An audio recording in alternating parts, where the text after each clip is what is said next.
information from Tom Ruff Yeah. in those regards. So Every month we get what's called a stat report, and I like to review the statistics, but I also really appreciate the commentary by Tom Ruff from the information market. He has yeah, we used really to do good the stats. insight. We used to do the stats monthly, but kind of got out of We've gotten away habit of it. a I think little we bit. need to bring it back We'll because bring it things back, are changing so fast that it's really pertinent Well, information. I feel like there's a lot of rumors out there and a lot of stuff that's being said that needs to be debunked just a little bit. Tom really emphasizes that he doesn't make predictions.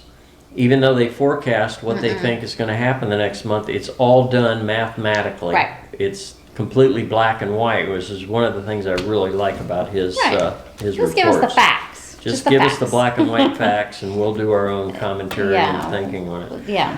Arizona's unemployment rate fell to 3.3% in March. That's the lowest in almost a half century. That is low. That's really low, incredible. yeah. Some of the great business that's coming to town and positive things that are happening.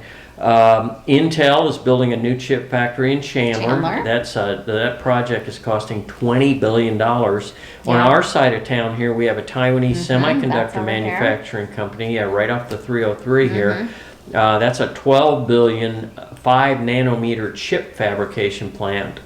Now, this is interesting on the number of new homes being built. I found this a little unbelievable. Especially when we drive around, but I think we're taking a little myopic look at things only in our own little world here. Yeah, I we're think looking at a valley-wide and macro, it's different. Yeah, so macro look at it. There's 3,918 newly built homes sold in the first quarter compared to 4,444 in the same time frame last year. So that number has dropped about almost 12% year over year. Yeah. So that is what it is.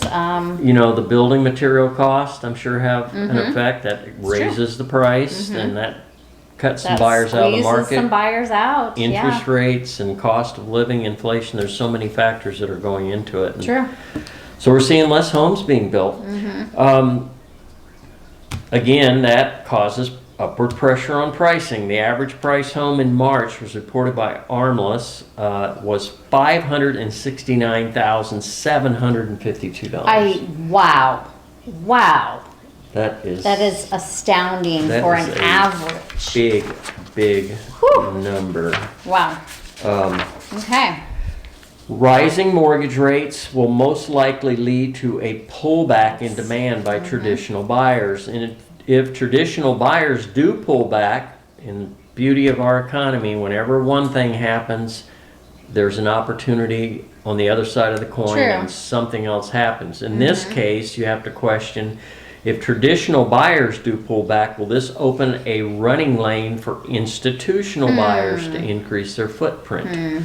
So, you know, we're seeing more and more of these build to rent communities popping up, and this may be an avenue where you see more and more of that going on, or big groups.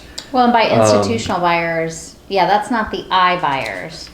Institutional buyers are the build to rent. That's one piece of it, but the other piece is big groups, money funds that buy big blocks of homes, rent them out, let the appreciation build, and they grow that way. So there's kind of two more traditional avenues there, but the interesting one that he brought up, as a shortage of single family homes and rising home prices both help to put ownership farther out of reach, suburban demand will increasingly shift to single family rentals. Okay. The robust demand for home ownership, and this is a piece that we always have to keep in mind, the robust demand for home ownership has been taking such rentals off the market. So that's true. We hear it all the time. My landlord is not going to renew my lease because they're going to sell the home.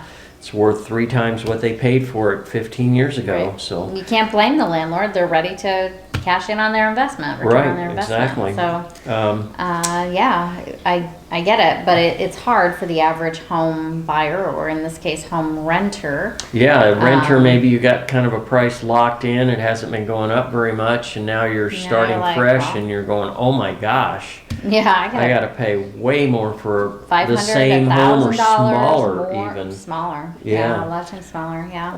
But that effect has decreased the single-family rental stock by nearly 700,000 units in the years leading up to the pandemic. Okay. So affordable housing is particularly in short supply. Kind of reiterating that. So in a conclusion, we have more questions than answers. What we do know, prices will continue to rise at least through June as supply remains scarce.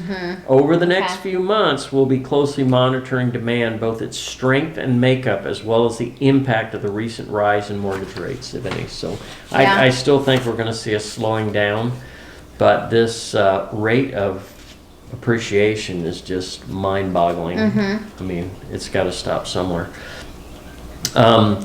Last month's stat mathematical model projected the median sales price for March to be $455,000. The actual number was $460,000, so very close. It's very close. Yeah. Looking ahead to April, their stat is projecting median sales price of $469,500, so an increase of $9,500. Interesting.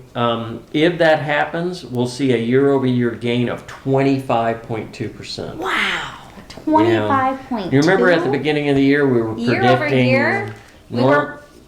Go ahead. You know, even the experts, the gurus were predicting a 7% this year. Yeah, we were thinking, well, we're going to have higher than normal, but it's going to be subdued. And we're only halfway through.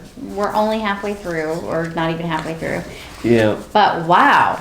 I'm thinking the second half of the year is where we may definitely see that slowdown. But I don't think it's going to be quite to the tune of 7 versus 25. No, but I don't think we're going to keep going at 25%. We can't. With the mortgage rates and if inflation continues, wow. I don't see how it's possible, but we'll see. Interesting next couple Looking months, into folks. trying to predict But the with that, future. let's talk some interest rates, shall we?